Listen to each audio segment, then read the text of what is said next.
we're ready to go. Good evening, Amanda Lima, the town engineer, and thank you guys all for coming out tonight. We're here to talk about stormwater to improve water quality. We've got a great team here tonight to give a presentation. We've been working with CZM to provide grant funds to the town over a 2-year grant, and we'll go into more details about that and the locations, get your feedback in regards to where we're at for the preliminary design. Our team tonight is, we have DPW staff in the audience. We have the Association to Preserve Cape Cod, as well as Horsley Witten Group, our engineer. So I will hand it off to April. Thanks, Amanda. Again, my name is April Vopes. I'm the restoration manager with the Association to Preserve Cape Cod, and we're a regional environmental nonprofit that works with towns and community groups to help project planning and implementation. So the project we're talking about today is focused on stormwater, primarily for improvements of water quality. So for tonight, we're going to give a project overview, what we've been looking at over the past year and a half. Then we'll talk a little bit about what green stormwater infrastructure is, and then move into review of some concept designs for 6 different sites that we've developed over the last winter for input from the public.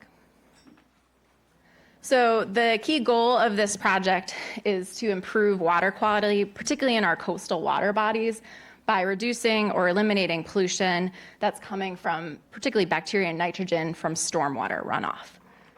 So what is stormwater? So stormwater is kind of rain or sometimes snow melt that runs off hard surfaces, rooftops, driveways, roadways, but also what we consider other kind of impervious surfaces like compacted yards, so that they're hard surfaces that don't allow the water to more naturally soak in. So when you have that water running off that surface, it picks up a lot of pollutants, and then often either is carried directly into our water bodies or streams or coastal embayments, or through kind of a drainage or stormwater system.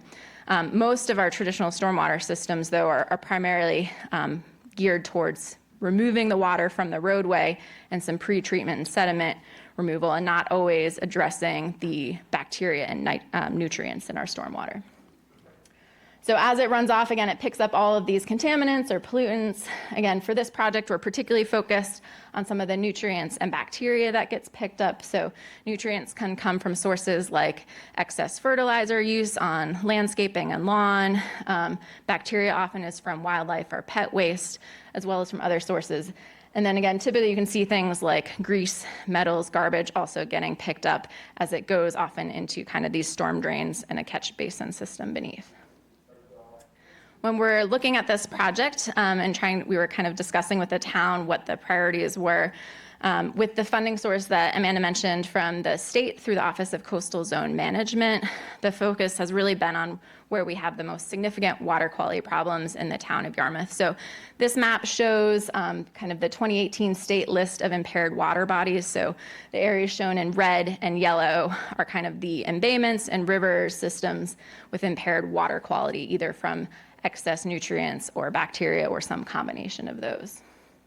So when we were looking at this project, the project scope and area is primarily looking at everything south of Route 6, bounded by the town boundary to the west and Bass River to the right, and really looking at where we could address stormwater where it's kind of directly or indirectly flowing into those impaired water bodies. So as we treat the stormwater, what we're trying to address are the negative effects of some of these pollutants in that water. So when you have excess nutrients, you can get algal blooms and algal growth, which can lead to things in our freshwater systems like toxic cyanobacteria blooms. In coastal water bodies, if you get algal blooms, as those die off, it can lead to low oxygen in the water, which can lead to fish kills and overall degradation of the habitat. In terms of impacts on the community, these can also cover the realm from health hazards, from things like those toxic cyanobacteria blooms. If you have high bacteria levels reaching into the waterways, that can lead to beach and shellfish closures. And again, those large algal growths are not only a nuisance, but they can be aesthetically unpleasing or smelly. And all of these things can be impacting kind of our local property values as well as recreational and commercial fishing and shell fishing. So throughout this project, we're trying to, again, address and remove and treat some of that pollutants from that stormwater runoff to eliminate some of these negative impacts on the environment and the community. Sorry, my clicker is not advancing.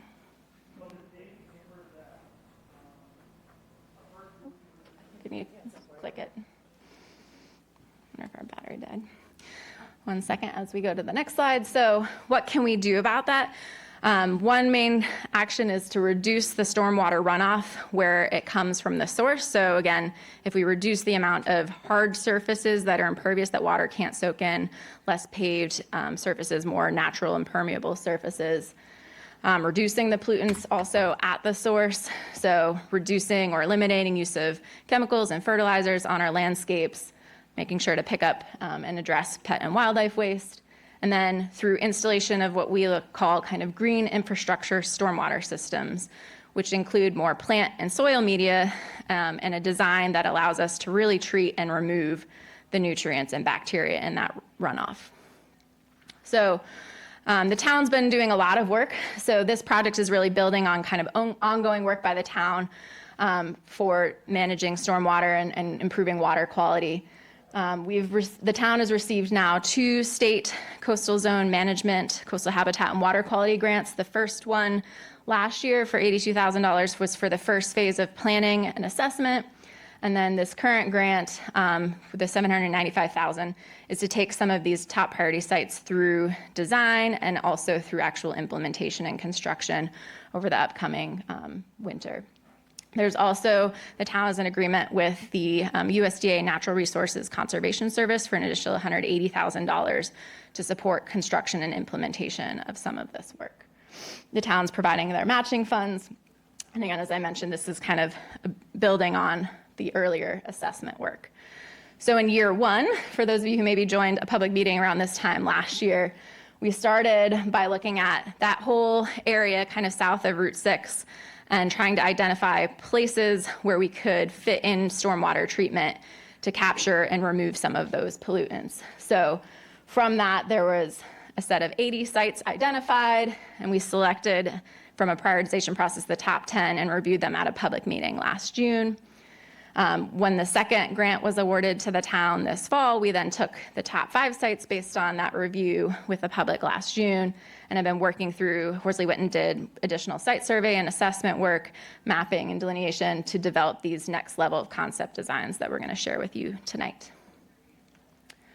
So again, this is the map again of the project area, showing kind of the 80 initial sites where there's potential for stormwater improvement, and that's included in kind of final report from last year for the town to look at with a prioritized set of sites that we can move forward with over time.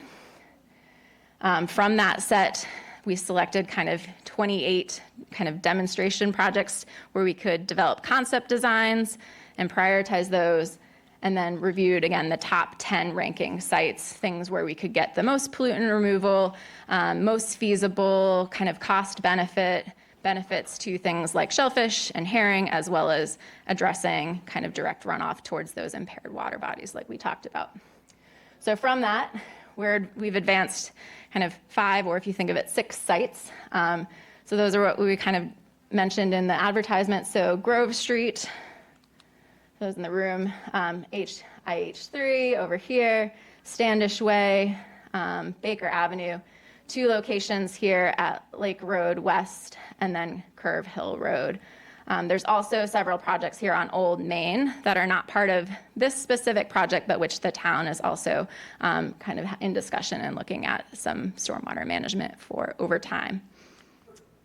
So as we move forward from this meeting, we'll be taking input and taking 2 of these sites, 2 of the 5, and moving them through the next phase of design, permitting, and construction. So as I mentioned, there's already in place a secured agreement with the town for funding specific to the Standish Way site. So that is one of the 2. So we'll be selecting one more out of the other 4 sites to use with the existing funds for construction.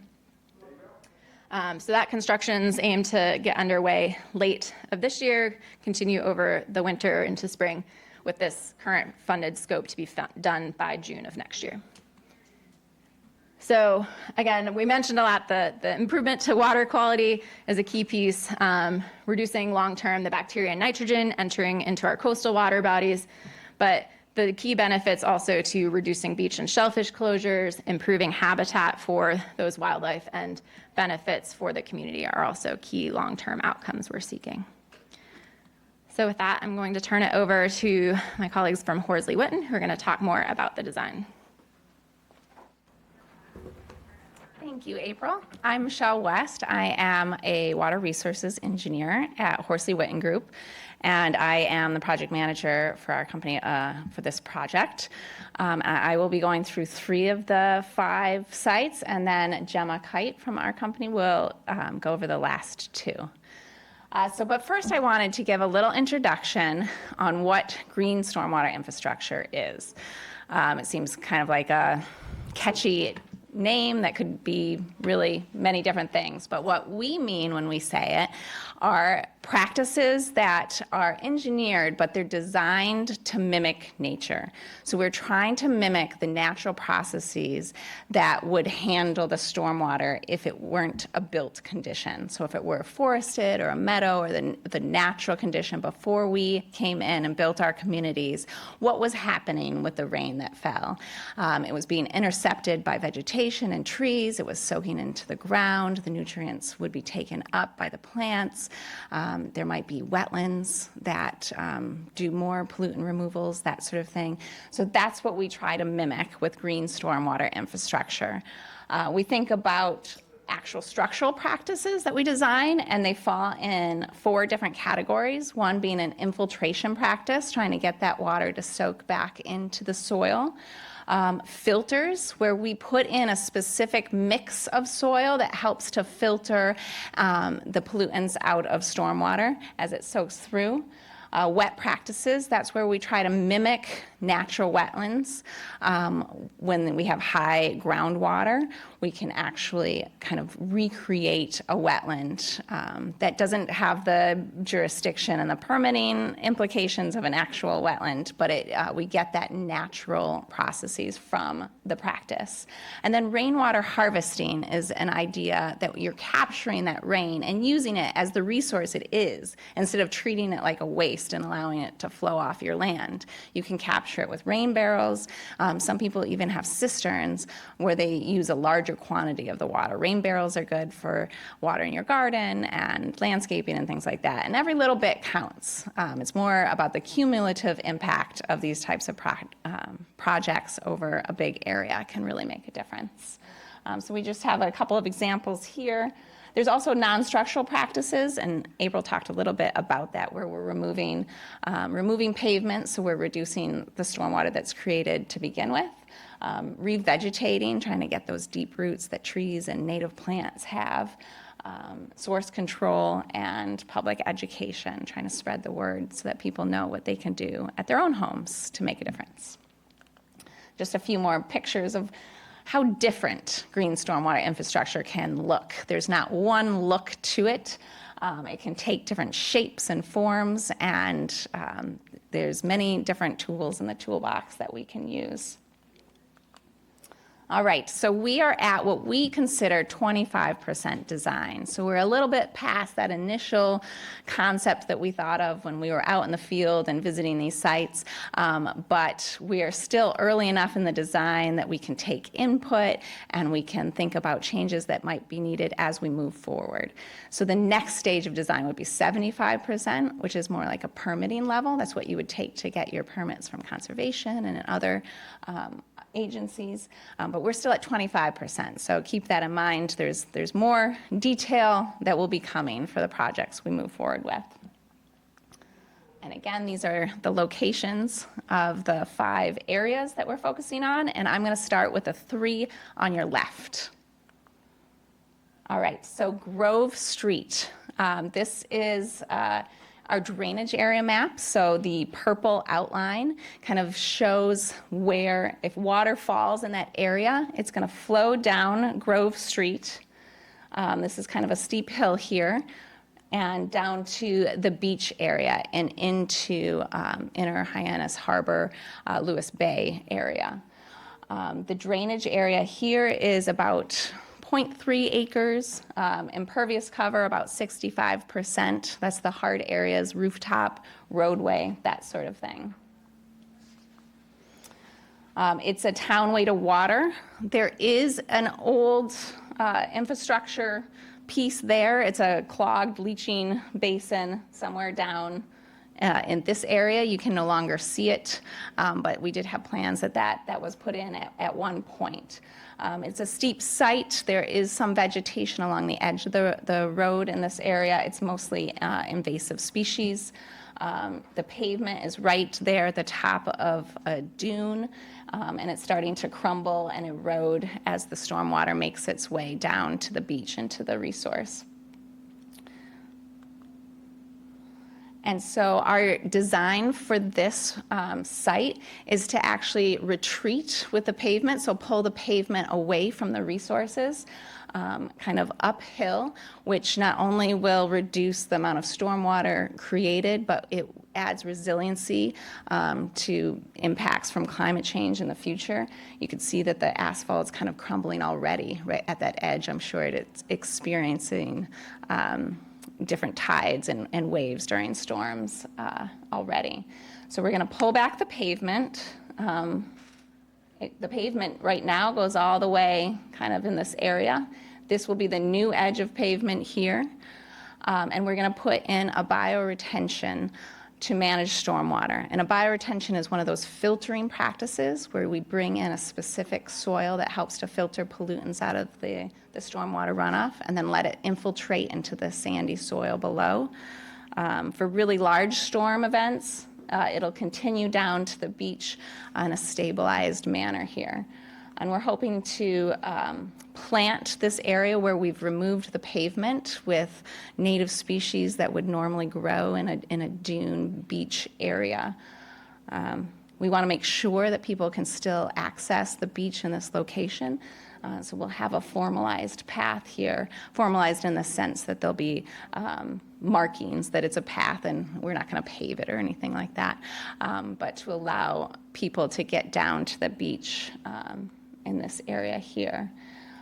Some of the other, you see here, about 1,400 square feet of pavement reduction, and then some fencing to help direct foot traffic so we don't trample all the new plants that we put in, and then a bike rack so that people, if they do bike to this area, they have a place to park that. This is just a graphic kind of helping you envision what a bioretention might look like. Depending on the site, it can be planted with different types of plants, but in this area, we would be focused on more of the beach dune type vegetation that's going to do well in the natural conditions at this location. And here is just a little rendering of what it might look like if you stood at the new end of pavement from the proposed design. Maybe my graphics aren't the best, but it gives you a little sense of what it might look like after, if this project were to move forward. So it provides water quality improvements, that infrastructure retreat, pulling back from the edge of the resource there, resource protection and stabilization, improved access, and we would also be putting in an educational sign here. This would be a great place to reach folks who are going to the beach and give some information on this sort of project and what it means and why it's important. Did we have any questions about that site? I think we wanted to do it per site, right? Yeah. Yes. Hold on.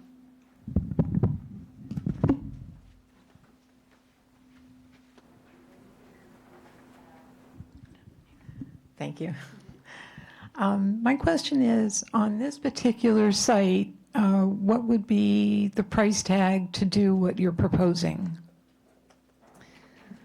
The price tag at this stage is really an estimate, given that we're only at 25%, and a lot more detail will be added as we move forward.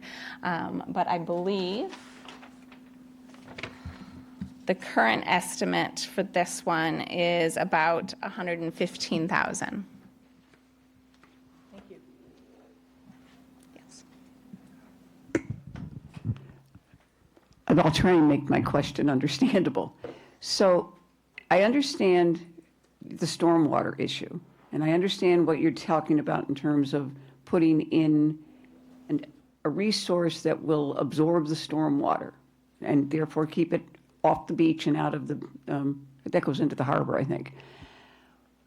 But at the other end of this is a beach that's deteriorating because of tides, and the tides are getting up higher into the wetlands. So what's going to stop that from ruining the beach, ruining some of the wetlands and area you're putting in? How do you deal with the opposite of what you're trying to control? It's a really good question. We're certainly not able to stop the ocean, but what's nice about green stormwater infrastructure versus gray infrastructure, which is more like tanks and things like that, is that it's meant to evolve with changing conditions. So let's say that the tides start coming in further and we get sea level rise that they're estimating, then the beach will move up. But the road isn't there anymore, it's vegetation. And so the vegetation can evolve and change with the changing conditions. And so that's one of the benefits here. It's not gonna look like this forever, but it can change, and that's okay. And that's kind of the hope, is try to protect the infrastructure that we need for our communities while allowing some resiliency and some of that change to happen.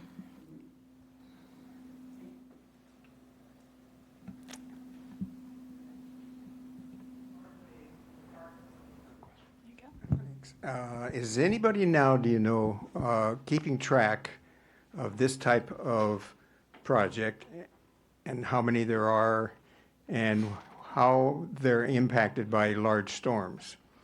Are you, 1 year, 5 year, 10-year type storms, so that you can get a handle, not now, but later on, of how much maintenance costs will be for this kind of, or even reconstruction costs? It's a great question. We definitely, I should have talked about this when I talked about green, when I went over the green stormwater infrastructure practices. We tend to really focus on, for water quality, the small frequent events that we get in a year. And we look at that as being the 1-inch storm. So 90% of every rain event that we get currently, that's likely to change, but is 1 inch or less. So that's carrying the most pollutants.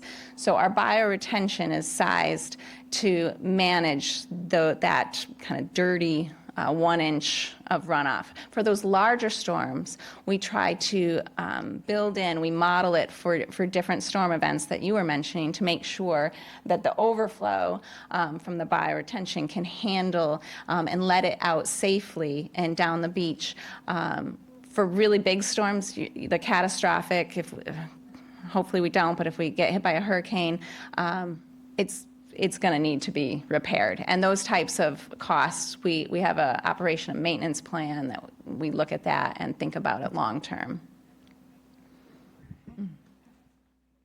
But do you really know if NRCS or EPA or CZM are tracking these projects and collecting the information on these storms, and how much, you see what I'm saying, a database that would let you find out from real life how much the costs are going to be and make projections? I don't know if they would have that database, but it's something that through this funding, the town agrees to do that maintenance for the lifetime of the project. And we've definitely have tracked other projects, like on a bigger scheme, but I don't know if those particular agencies have done that. I don't know if you want to. Yeah, I can add a little bit in regards to the O&M. So if it's NRCS, they'll, as you mentioned, require an O&M plan, operation and maintenance. So we have to provide that. They check in annually, making sure that we hit all the criteria. We do annual trainings for DPW staff to talk about the stormwater BMPs, you know, what to look for, not because sometimes you can tend to be a little bit more aggressive with the cleaning, and these green infrastructures are a little different. Like what is an invasive and how to target it. So that's part of our MS4 stormwater training. So we incorporate that. And I can see it evolving over time. We try to also do partnerships, whether it's with Friends of Bass River, the Hyannis Park Civic Association, because we understand that there is a maintenance level to these. You can't just go and mow them, you know. But we do know that it's not going to cost as much to replace it as it is to build it, because some of that cost is the removal of pavement and other features that are there. So when we go back to fix, if we get just clobbered by a storm and we get erosion and maybe sediment washed in and that sort of thing, kind of cleaning that up and restabilizing it is going to be much simpler than it is to build it in the first time. So it's a little hard to answer your question probably to what you're looking for, but I'm sure. All right, let's go on to the next one, and there'll be more time for additional questions at the end. So our next site is at Standish Way. North is in this direction, off to the right of the page, and Colonial Acres Beach parking lot is at the end here. I kind of shifted it to fit more on the page. And we are looking at the drainage area, again, outlined in purple. It's about 1.5 acres, and 40% of that are those hard surfaces, the impervious cover. It all drains down to the parking lot at the end of the road there. And in that parking lot, there are existing stormwater infrastructure features. It's porous asphalt, so it allows water to soak through in the parking lot. There are infiltration structures kind of upgrading it from there, and then under the porous is a constructed wetland feature. This project was intended to help reduce the drainage area to this site so that it can be more effective there at the parking lot. So that's why we kind of focused on this area, even though there were some existing practices there. So again, I've kind of tilted it here. We've got the parking lot off to the left of the page here. And we're focused on that grass strip off to the side of the road. And we are going to put in the proposal is to put in 2 different practices. One is called a tree trench, and I'll show you what that means in a moment. And this one down here is a bioretention similar to the one we showed in the last design, but this is much more linear in nature and will be probably a different mix of plants than you would have at Grove Street. We also will be looking at improving that sidewalk that's along there. And instead of putting back an asphalt sidewalk, we'd put back a porous asphalt sidewalk. So what that means is it allows the water to actually soak through the surface while still maintaining the structural integrity of a path there, a sidewalk. So a tree trench is similar to a bioretention, except it doesn't have that surface depression. A bioretention allows water to pond maybe 6 inches deep at the most, and then it soaks in. This actually you wouldn't even be able to see from the surface. You can see here's an example of the tree trench, the stone, and the piping for the tree trench going in for a project, and what it looks like after the fact. It looks very similar to a typical edge of road that you might see. But what's happening is that we're filtering and treating the stormwater underneath that area. And the trees, the roots from the trees are helping to take up nutrients. And And again, a little bit of a rendering trying to show what we would do here. We would have a structure in the road for pre-treatment that would help remove a lot of, if there was any trash or the heavy sediment, and then the stormwater would flow in an underdrain into the trench itself. And again, you wouldn't see any of that from the surface in that area. I think, yeah. So before I go to the next one, does anyone have questions about this?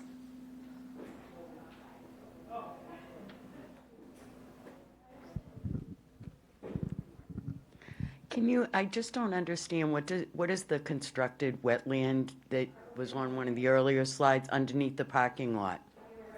Amanda, do you want to? Yeah, so this project was a part of a previous CZM grant. What we ended up doing was, and we were talking about a little bit, the goal is the first 1 inch because it has the most amount of contaminants. The site, because of the depth of groundwater being so high, we were able to raise the parking lot and do that porous asphalt. That porous asphalt has a liner underneath it to like store the first ½ inch of rainfall that comes. So when you're looking at the parking lot, I don't know if you had a picture of it, but you'll see it's kind of like a gravelly compared to the smooth part. So what happens is it kind of horseshoes around the porous asphalt, collecting all the rain runoff, and then where the part that you see is more smooth transition is another set of series in which it goes anoxic and allows for nitrogen to break down. So it's under the asphalt, you can't see it. There's some pipes in there, there's an overflow, there's a catch basin you can see, because again, it's gonna receive more than that ½ inch, or more than that, well, yeah, ½ inch now, so it's not working as efficiently. But then it has an outfall that goes through that would be treated stormwater. So again, we were able to raise the parking lot because we're battling groundwater, and it's doing everything under the parking lot, and you wouldn't normally see that unless you're here tonight to learn a little bit more. Thank you. Yeah, sure. Could you just stay with that picture and show me on that picture, where are the two things you were just describing, the tree? The tree trench is close to that sign, kind of on the upper Okay. portion of the grass strip. And then the bioretention is closer to the street sign here. Okay, so everything is removed from the parking lot and going up the street? Almost. The road is slightly crowned, and so I think in the drainage area map, it was a little hard to see, but some of, let's see, how is that? Oh yeah, this is the existing. We're not treating the flow on the other side of the crowned road, if that's your question. So some of this water is coming down straight to the parking lot and being treated by the parking lot. We're handling this side of the road over here. Okay, Yeah. all right.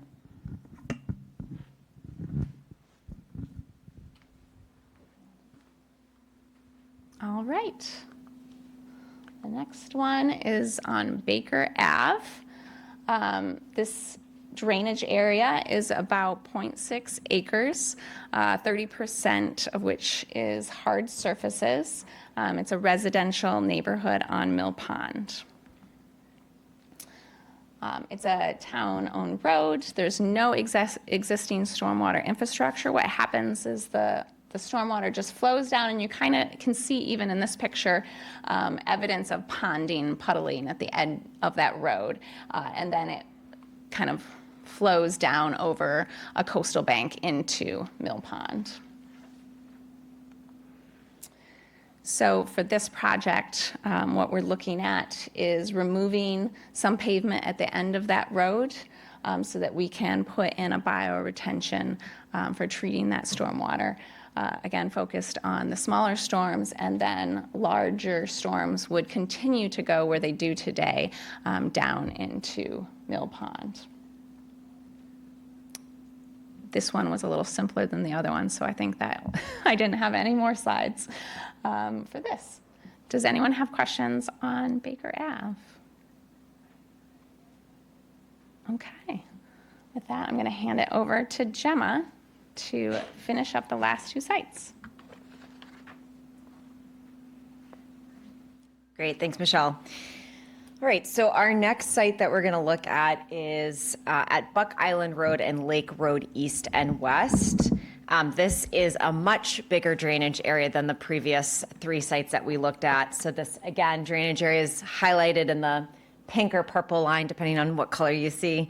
And this is about 9.84 acres. This is taking drainage from Lake Road East and West that is being caught by the drainage infrastructure there, as well as on Buck Island Road. And about 29% of this drainage area is impervious. So because it's such a big drainage area, we wanted to see if we could break this out a little bit to be able to manage the stormwater closer to its source. Right, so this is a neighborhood area that you may be familiar with, and there is a large undeveloped town parcel at the corner of Lake Road West and Buck Island Road that looked really promising for us to be able to site some stormwater management control. And that, again, that existing stormwater infrastructure is along Buck Island Road and parts of Lake Road East and West. And when we were out there doing our site assessments, we definitely saw some visible signs of ponding. This photo is a good example of sort of the sediment that drops out when you see ponding along the side of the road. So, like I said, we wanted to sort of break out this large drainage area and see if we could focus on 2 separate sites to be able to, again, better manage the stormwater closer to its source. So the first location here is at the intersection of Lake Road West and Burnaby Road. And our proposed concept here is to organize this intersection a little bit, remove excess pavement, and regrade and repave to better direct the stormwater into the proposed controls that we have here. And so in the blue, we are showing a bioretention for treatment. And again, as Michelle said, that's one of our filtering practices. And that would be located within the town right-of-way, right along the side of the road there. And then we have 2 catch basins that you can see those blue arrows are directing flow into the catch basins that would capture runoff and pipe it into underground infiltration chambers. And this is one of our infiltrating practices that helps to temporarily store runoff and then infiltrate it into the underlying soils. And with this site, we'll also have some pavement reduction. I believe we have about 750 square feet estimated for reducing the pavement there. And this is a really important component, especially for when we look at the next site, because this is going to help reduce the stormwater load to down gradient infrastructure. So it reduces downstream flooding and the impacts of that. So what are underground infiltration chambers? Some of you may be familiar, but they're just large open chambers that are set underneath the ground, most typically underneath roads, sidewalks, pavement. And again, they temporarily store runoff. They provide a little bit more storage, and then they gradually infiltrate the stormwater into the underlying soils. And they are designed with what we call an isolator row. It's a particular row of the chambers that helps with pretreatment. I'll continue with the next slide, and then we'll kind of recap both if there's any questions. So the next part of this location is at the town-owned parcel at the corner of Buck Island Road and Lake Road West. That's that town parcel that we were talking about.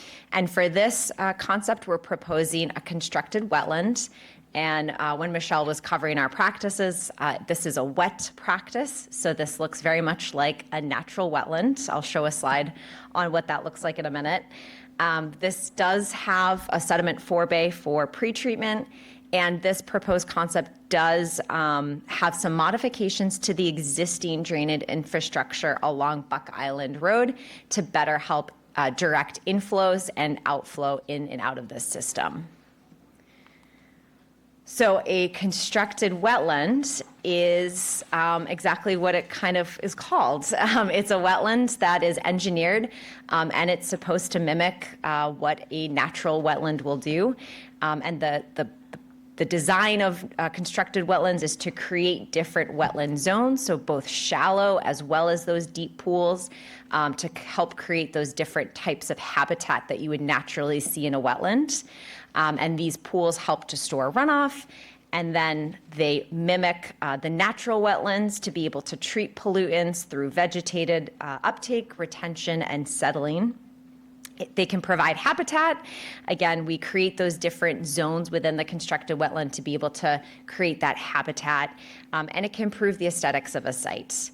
Constructed wetlands are also really great practices for providing flood storage opportunities. So there's a sort of a detention storage within that wetland that can help provide flood impact or flood benefits.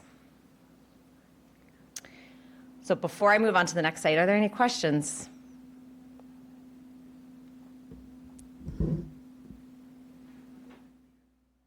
I have a bunch for that site, but you can tell me. Okay, you can say them now if you'd like. No, it's fine. My house is the abutter to that lot on the corner, so I essentially would be having that waterfront property there, To this one or to the wetland? the wetland. Okay. Okay, let's look. So this one here? Yep. Okay. Did you have a particular question? Just what it's gonna, I guess what it's gonna look like. How close is that gonna end up being to my house? It's really Sure, tight. so- It's really tight over there. It looks big on that map, but it's really not that big in the woods. And I'm come from a background of excavation and stormwater and septic systems, so I'm curious about it. Perfect. So just to kind of orient us, this is the property line, this gray line, and I have a printout of the design up here so we can take a look at it after the meeting too. But this is the property line, and we're grading down to make this depression for the wetlands. So existing contour here is 12, and we're tying into that right, here, and then going down from that. Is that taking up both lots or just the one? Just this one, I believe. There is another town-owned property that this stays on just the one currently. Yeah. Yeah. We did notice the other one, though. We did. So yeah, I have a close-up of this up here, so feel free to come up after the meeting. We can look at it together.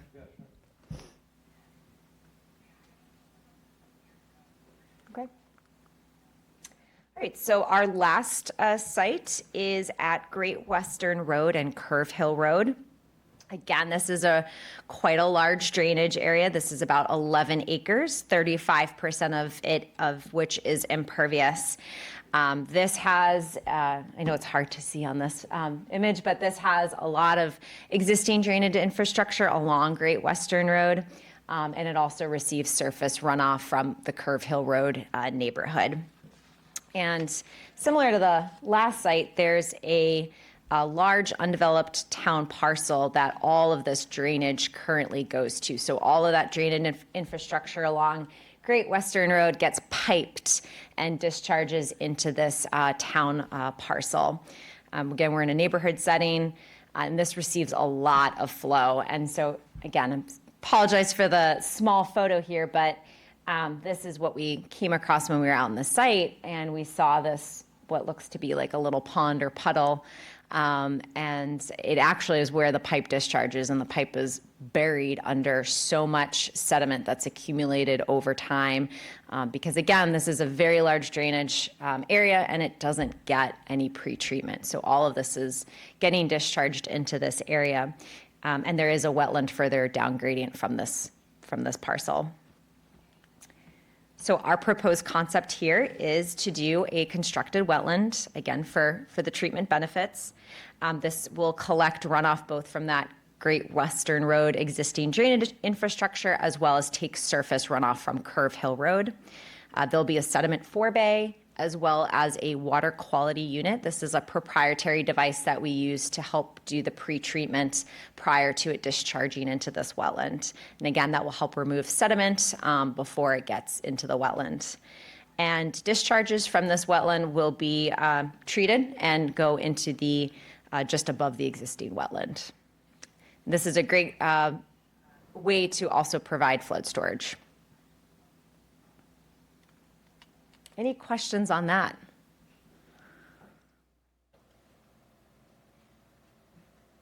Do you Oh, yes. Sure. So the blue, this blue is the constructed wetland footprint of. Right, but it's not going to be one pond. Correct. Because the way that we design it is to create, again, those shallow to deep pools. So there are some places that have deeper pools. And again, this is to mimic what a natural wetland would look like and how it would behave. And then there are periods or places where there's a lot shallower areas as well. And then the blue arrows are showing where runoff gets into the system or out of the system. So a majority of that shape, yeah.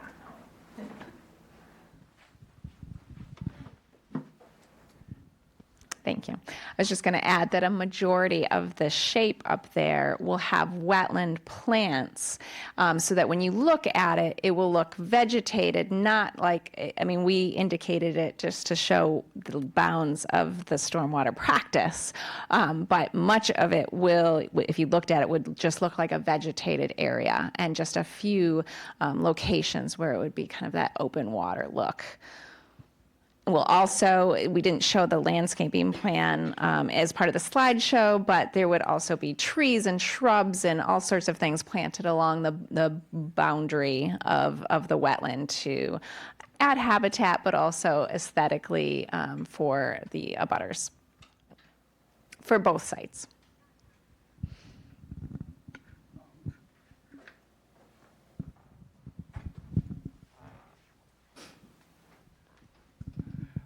Thank you. So the constructed wetlands, there'd be no barrier underneath that. So the water that flows there would be, if it was dry, there would be no water. And then if there's a rain event, it would fill up with water, and then it would infiltrate, and there's nothing underneath it. Is that what you're saying? Yeah, so at this early design, this right now has nothing lining it underneath, but a constructed wetland is designed to tap into that groundwater elevation. So you're using the water that's there and grading into it to create these natural pools. So even when it hasn't rained, there's still going to be some water in the constructed wetland because it's going to be like a normal wetland that you would see that has water in it over the year. And when it rains, it's going to fill up those shallower areas. And would the vegetation you're putting in be native? Yes. That's my only question. Yeah. Yeah, we always prioritize native vegetation. In fact, it's required for most towns.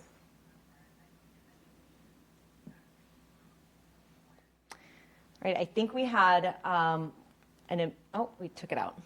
The last slide. Okay. Any other questions about the project or anything else?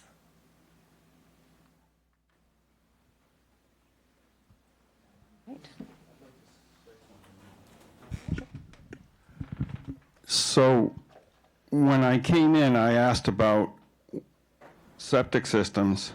Obviously, in some neighborhoods, we're going to put a sewer in pretty soon. So have you been having conversations either with the Board of Health or I think it's Lori, or that's in charge of the sewers in the town? Because these, maybe they're going to have to put pumping stations in and all kinds of other structures, and they're working on that. Maybe they're looking at some of the parcels of land you're looking at, and it wouldn't hurt to talk to some of these other people. But in terms of areas where there may not be sewers coming in, I would recommend that whenever you do a design, you find out from the as-built cards from the Board of Health where the existing septic systems are, because there's not supposed to be a drainage system within 25 feet of a septic system by state code. And, if there's catch basins that 10% of the time are going to flow into a body of water, the Board of Health won't like that. So you might want to have a conversation with the health department. And, maybe they like these kind of green drainage systems, and maybe they'll waive their regulation if you're putting something like that in, but it is going to affect people with septic systems, like the ones Lake Road East and Lake Road West. I designed a septic system right next to that property, so I happen to know there's one there. And the groundwater is very high, so you don't have a lot of room to put any kind of a structure in there. But I would encourage you to have some conversations with other departments, and that would be a good move. Thank you. I can answer the wastewater question. Engineering department is very involved with the wastewater projects. The project that we didn't discuss, but that was red dots, was Old Main Street. And we have a separate contract with Horsley Witten because that drainage over the years has evolved, and some of the structures may be redundant. Originally, we were going to partner with NRCS for that, but funding has kind of shifted on that. So we're taking our own initiative to be, our interns this summer are going to be going out and inventorying and video cameraing all the drainage that is on site. And we're doing that as a priority because of the wastewater project. So between working with Robert Auer and Horsley Witten, we'll be able to, have some efficiencies because we're already going to be in that area, and we know that there's redundancy right now with the drainage. And most of it was installed in the 90s and before that, so it's usually, getting its end of life. So that is a project that is in sync with the wastewater. And again, for the septic, we do pull, because all of the files are easily accessible because the health department does a good job uploading their permits. So we do review those and pull those for our drainage installations. So, yeah. I just want to take a quick moment. If there's anyone on Zoom, if you would like to raise your hand and to ask any questions, feel free to. And we'll call on you and we'll see if there's any more questions. Thank you. This may be sort of a basic question, but all of these 5 projects proposed projects seem really worthy. And it seems that this grant, all the money that you've brought together for this project, as I understand it, only 2 of these sites will move forward. And does that mean that both of those 2 projects will be part of it, or will only one be? Yeah, I can answer that. So again, with the current funding, the CZM grant that's been awarded to the town, as well as the agreement the town has with NRCS, we have funding for construction for 2 at this stage. But again, the early phase was to look at concept designs for 5, so we start to move some of those along. The idea being, we get input on those, we can move the top priority ones forward with the current funding and continue to try and seek and identify funding to move others forward as we go along. And having this kind of early design and feedback on those will allow us to kind of see which other sites maybe could be progressed with future funding. Can you give us some idea as to what your criteria are in your prioritization?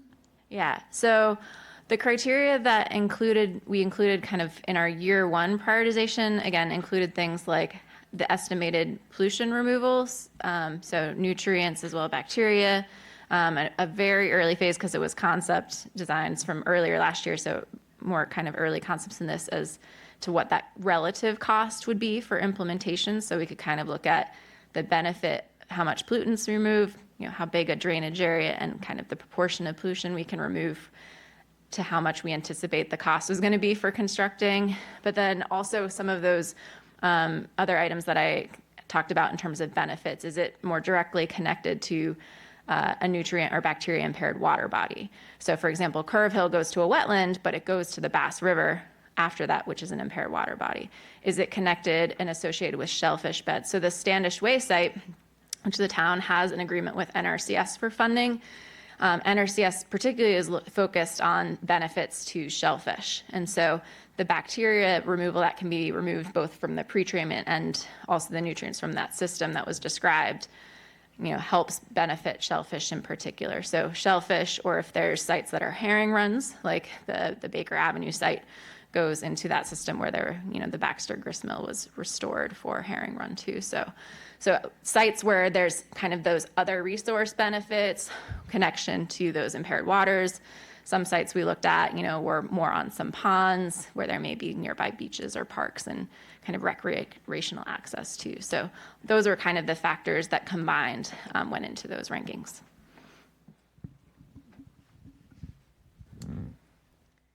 Any other questions in the room? I don't see any hands on Zoom, but if anyone again on Zoom has any questions. Great. If not, again, feel free to reach out. This is my contact information, avopes@apcc.org. Again, we're working for the town to help provide project management and capacity for moving forward with this project. Amanda's contact information is here as well. And for those who are here in the room, feel free to come talk to us after if you have any questions too about any of the sites.